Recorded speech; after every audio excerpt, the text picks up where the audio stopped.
नवरा बायको घरात भिडले, राडा झाला, बायकोचं टकुरच सटकलं आणि तिनं थेट घरच पेटवलं।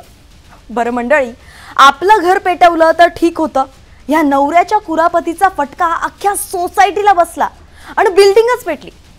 कुठं घडलाय हा प्रकार, कारण नक्की काय होतं आणि नवरा बायकोच्या राड्यात कितीचा कोळसा झाला, हे सगळं मी तुम्हाला या व्हिडिओत सांगतेय।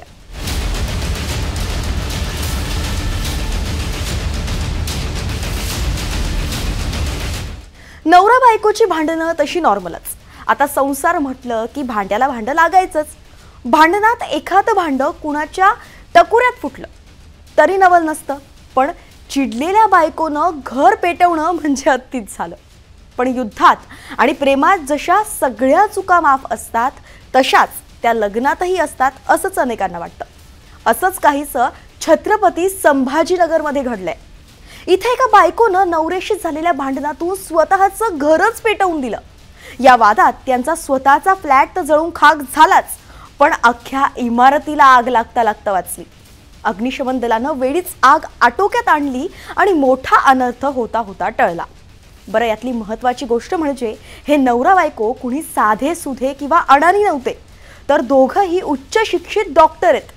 डॉक्टर गोविंद आणि डॉक्टर वीणा अशी त्यांची नावं। पत्नीपासून आपल्या जीवाला धोका आहे हे माहीत असल्यामुळे रात्री भांडण झाल्यावर मी घरातून बाहेर निघून गेलो। त्यानंतर पत्नीही निघून गेली। त्यानंतर सकाळी 6 वाजता घरी परतलो, तेव्हा पत्नी पुन्हा घरी आली आणि तिनं मला घराबाहेर काढलं आणि घराला आग लावली अशी माहिती डॉक्टर पतीनं दिली। बायकोच्या कचाट्यातून अगदी देवही सुटला नाही तर डॉक्टरांचं काय? आता यात बायकोची चूक की नवऱ्याचीच काही कुरापत हे कळलेलं नाहीये, पण त्यांच्यात काही का घडेना हो। बिचाऱ्या सोसायटीवाल्यांनी कुणाचं घोडं मारलं?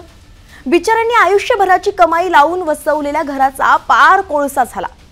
तुम्हाला काय वाटतं, या सगळ्या चूक कुणाची असेल, नवरा की बायको? आम्हाला कमेंट बॉक्समध्ये नक्की कळवा।